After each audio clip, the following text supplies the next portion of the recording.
दोस्तों, जाने अनजाने में हम कुछ ऐसी गलतियां कर देते हैं जिसका पछतावा हमें जिंदगी भर रहता है। आज इस वीडियो में हम ऐसे ही 4 सबसे बड़ी गलतियों के बारे में बात करेंगे जो इंसान की बर्बादी का मुख्य कारण होते हैं। आज इस कहानी में हम गौतम बुद्धा से सीखेंगे कि ऐसी कौन कौन सी गलतियां हैं जो इंसान को हमेशा के लिए बर्बाद कर देती है। अगर आप भी इन गलतियों को अपने जीवन में नहीं दोहराना चाहते तो इस कहानी को पूरा सुने और बुद्धा की बताई गई इन 4 गलतियों पर अमल करें। तो चलो कहानी को शुरू करते हैं। एक समय की बात है, एक नगर में एक धनी सेठ रहा करता था। उसके पास किसी भी चीज की कमी नहीं थी, परंतु उसके कोई भी संतान नहीं थी। इसी बात से वो बहुत दुखी रहता था। फिर एक दिन उसे पता चला कि उसकी पत्नी गर्भवती है। उसने अपनी पत्नी का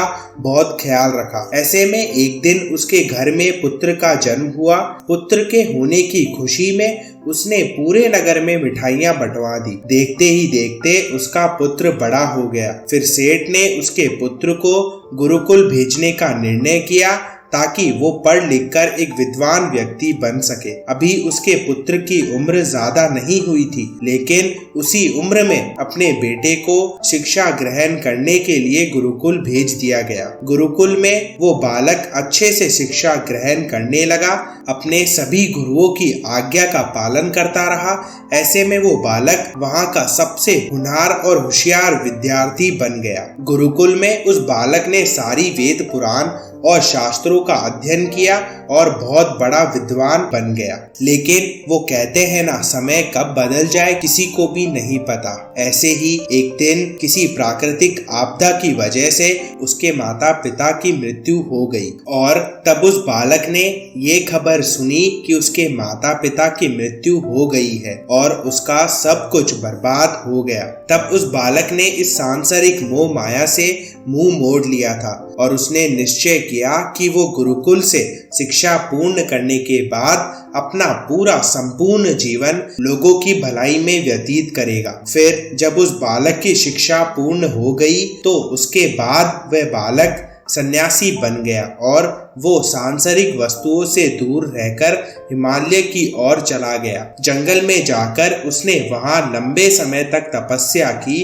तपस्या पूर्ण करने के बाद उस सन्यासी ने लोगों को शिक्षा देना शुरू किया। समय के साथ साथ उस सन्यासी की चर्चा चारों तरफ होने लगी और दूर दूर से लोग उनके पास शिक्षा ग्रहण करने के लिए आने लगे। बहुत से लोग उसके पास अपनी समस्याओं का समाधान खोजने भी आते थे। सन्यासी सभी लोगों की समस्या बड़े आराम से सुलझा देते थे और इसी वजह से वो पूरे राज्य, पूरे गांव में मशहूर होने लगे। लेकिन जिस नगर में वो रहते थे उस नगर का राजा एक घमंडी व्यक्ति था। जब राजा को उस सन्यासी के बारे में पता चला तो उसने उस सन्यासी से मिलने का निश्चय किया और अगली ही सुबह राजा अपने महल से निकलकर उस सन्यासी से मिलने के लिए निकल गए और फिर उसकी कुटिया के पास जाकर पहुंच गए।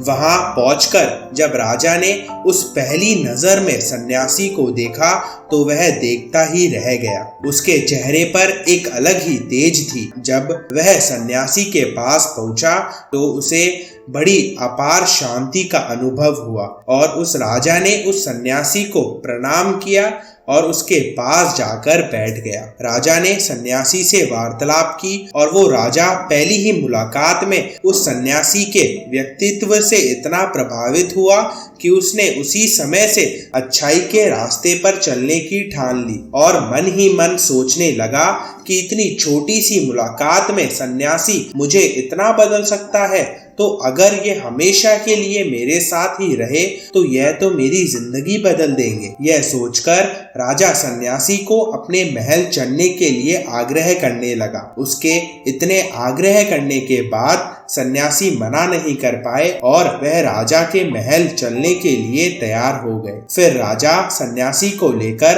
राजमहल की ओर चल दिया। राजमहल पहुंचने पर राजा ने सन्यासी का खूब आदर सत्कार किया और उसके बाद राजा ने सन्यासी को एक शाही कमरे में भोजन करवाया। भोजन करवाने के बाद सन्यासी ने राजा को धन्यवाद दिया और राजा से जाने की आज्ञा मांगी। यह सुनकर राजा ने कहा कि आप हमारे साथ जब तक रहना चाहते हैं तब तक रह सकते हैं। आपको यहाँ पर किसी भी प्रकार की असुविधाएं नहीं होगी और आप यहाँ रहेंगे तो हमारी प्रजा को भी अच्छा लगेगा और हमें भी। यह सुनकर सन्यासी ने राजा का प्रस्ताव स्वीकार कर लिया। तभी राजा ने मुस्कुराते हुए सेवकों से कहा कि सन्यासी महाराज के लिए बगीचे में रहने का, खाने का और वस्त्रों का प्रबंध किया जाए। राजा की आज्ञा के अनुसार सेवकों ने एक सुंदर सी कुटिया का निर्माण कर दिया और उसके बाद वो सन्यासी उसी कुटिया में रहने लगे। वहां रहते रहते कई साल बीत गए और इस दौरान राजा ने उसकी खूब सेवा करी। परंतु कई सालों बाद एक दिन राजा और रानी को अपने आवश्यक कार्य के लिए किसी दूसरे राज्य जाना पड़ा, लेकिन उन्होंने एक सेवादार को सन्यासी की सेवा के लिए नियुक्त कर दिया। परंतु वो सेवादार राजा के जाने के बाद ही बीमार पड़ गया और अपने घर चला गया और कभी लौटकर वापस नहीं आया। तो फिर सन्यासी ने क्रोध में आकर राजा को बहुत बुरा भला सुनाया। सन्यासी ने राजा से क्रोध में कहा कि जो जिम्मेदारी तुम पूरी नहीं कर सकते तो वो तुम उठाते ही क्यों हो। तब राजा ने सन्यासी से क्षमा मांगते हुए कहा कि भगवान, यदि मुझसे कोई भूल हो गई हो तो मैं उसके लिए आपसे तहे दिल से क्षमा मांगता हूँ। मुझे क्षमा कर दीजिए और अपना क्रोध शांत कीजिए और मुझे बताइए कि क्या हुआ है। यह सुन सन्यासी ने कहा, जब से तुम गए हो मैंने ठीक से भोजन भी नहीं किया है। मैं कई दिनों तक भूखा रहा हूँ। मुझे किसी ने भी नहीं पूछा कि मैं किस हाल में हूँ। राजा ने इस बात की क्षमा मांगी और कहा, आज के बाद ऐसा कभी नहीं होगा भगवान। थोड़े दिनों में ये मामला शांत हो गया और कुछ दिनों बाद राजा को फिर से किसी काम के लिए बाहर जाना पड़ा। लेकिन इस बार राजा ने बाहर जाने से पहले ही अपनी रानी को कहा कि जब तक मैं नहीं आऊं तब तक आप खुद सन्यासी की देखभाल करोगी। यह सुनकर रानी ने कहा, महाराज आप निश्चित होकर जाइए, मैं सन्यासी महाराज का अच्छे से देखभाल करूंगी। फिर रानी रोज सन्यासी को भोजन देने लगी, मगर एक दिन रानी नहाने चली गई और सन्यासी को भोजन देना भूल गई। सन्यासी ने बहुत देर तक भोजन का इंतजार किया लेकिन भोजन नहीं आया। सन्यासी सोच में पड़ गया कि आज खाना क्यों नहीं आया। उसके बाद सन्यासी ने सोचा कि महल में जाकर देखता हूँ कि आखिर अब तक खाना क्यों नहीं आया। फिर सन्यासी महल में पहुँच गया। जब वो महल के अंदर पहुंचा तो उसकी नजर रानी पर पड़ी। रानी के लंबे लंबे काले केश जो उसकी कमर पर लहरा रहे थे, उसकी कजरारी आंखें जो देखने के नेत्र से ही घायल कर दे। रानी के इतने सुंदर रंग रूप को देखकर वो सन्यासी चकित रह गया और रानी की सुंदरता सन्यासी के मन में बैठ गई और वो वहां से बिना कुछ कहे ही अपनी कुटिया में लौट आया। सन्यासी रानी की सुंदरता को भुला ना सके और वो खाना पीना छोड़कर अपनी कुटिया में पड़े रहे। उन्होंने कई दिनों तक कुछ नहीं खाया, जिसके कारण वह बीमार पड़ गए। फिर थोड़े दिन बाद राजा वापस लौटे। जब उस राजा को सन्यासी की हालत का पता चला तो वह सीधा सन्यासी के पास पहुंच गए और बोले कि हे भगवान, क्या बात है, आपको क्या हुआ है और आप इतना कमजोर कैसे हो गए हैं और आप किस गहरी सोच में डूबे हुए हैं?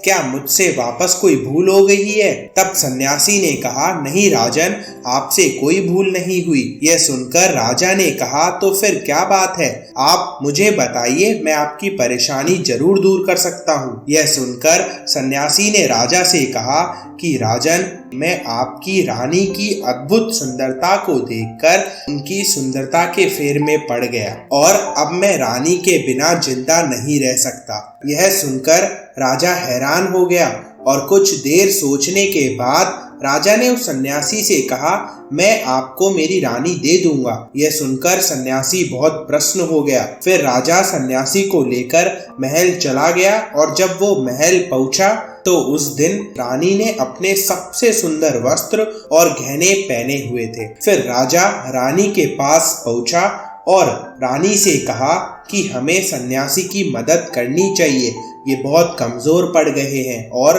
मैं नहीं चाहता कि किसी ज्ञानी पुरुष की हत्या का कारण मेरे सिर पर लगे। उसके बाद राजा ने रानी से पूछा कि क्या आप ये अपने सर पर लेना चाहते हैं? फिर रानी ने राजा से कहा कि आखिर इनकी हालत का कारण क्या है? राजा ने कहा, सन्यासी आपकी अद्भुत सुंदरता के दीवाने हो गए हैं। राजा की ये बात सुनकर रानी ने कहा, राजन आप चिंता मत करिए, अब आप सब कुछ मेरे पर छोड़ दीजिए। मुझे पता है कि मुझे क्या करना है। उससे ना तो आपके ऊपर सन्यासी की हत्या का पाप लगेगा और ना ही मेरे पवित्र धर्म पर सवाल उठेंगे। रानी की ये बात सुनकर राजा ने रानी को सन्यासी को सौंप दिया। फिर सन्यासी रानी को लेकर कुटिया में पहुंचे।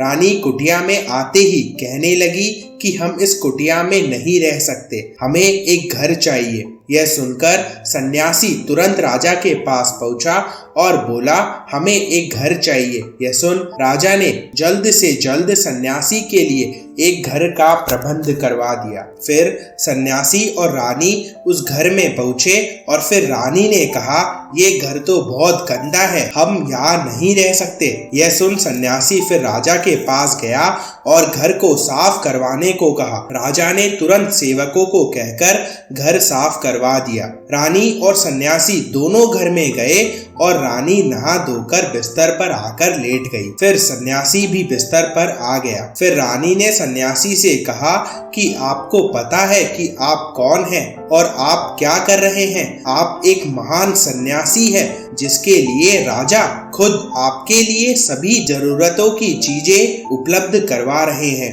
आपके पास सब दूर दूर से ज्ञान प्राप्त करने आते हैं और आप लोगों को सत्य की राह पर चलना सिखाते हैं और सब आपको गुरु मानते हैं, सब आपको भगवान के समान पूजते हैं और आज आप मेरी वासना के कारण मेरे गुलाम बन गए हो। रानी की ये बात सुनकर सन्यासी को एक बार के लिए झटका लग गया और वह सोचने लगा कि मैं तो एक सन्यासी था और ये सब मैं क्या कर रहा हूँ, और मैं तो ये सारी सुख सुविधा को छोड़कर शांति की तलाश में जंगलों में चला गया था। वह जोर जोर से रोने लगा, चिल्लाने लगा और रानी से रोते हुए कहने लगा कि मुझे माफ कर दीजिए, मैं ये क्या करने जा रहा था, मैं अभी आपको राजा को सौंपकर आता हूँ। सन्यासी की ये बात सुनकर रानी ने एक आखिरी प्रश्न किया। रानी ने पूछा, जब आपको उस दिन भोजन नहीं मिला तो आप बहुत क्रोधित हो गए थे।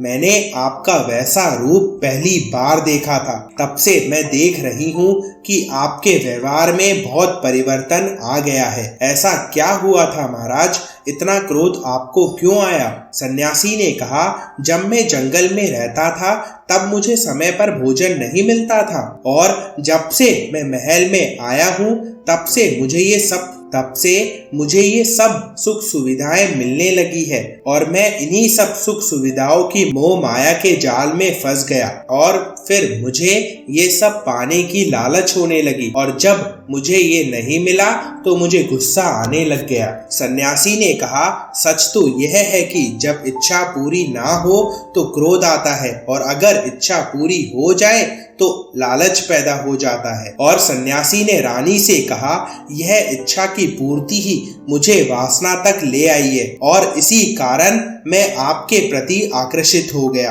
और इसके बाद सन्यासी रानी को लेकर राजा के पास पहुंचा और बोला, हे राजन, मुझे क्षमा कर दीजिए, मुझसे बहुत बड़ी भूल होने वाली थी, मुझे यह सब नहीं करना चाहिए। मैं अपनी इच्छा के मोह माया में पड़कर ये गलत कार्य करने जा रहा था और अपने जीवन को बर्बाद करने वाला था, लेकिन अब मुझे सब समझ आ गया है। सन्यासी ने आगे कहा, मनुष्य की बर्बादी का कारण उसकी 4 आदतें हैं और दुनिया के हर एक व्यक्ति के अंदर ये 4 अवगुण होते हैं और जो व्यक्ति इन अवगुणों को वश में कर लेता है वो अपनी सारी परेशानियों से बच जाता है। यह सुन राजा ने कहा, महाराज, आप मुझे वो 4 आदतें बता दीजिए जिससे मनुष्य की बर्बादी हो सकती है। दोस्तों, अब जो मैं आपको ये 4 बातें बताने वाला हूँ, ये 4 आदतें, ये 4 अवगुण आपकी जीवन को बदल सकते हैं। सन्यासी ने कहा, पहली आदत है इच्छा,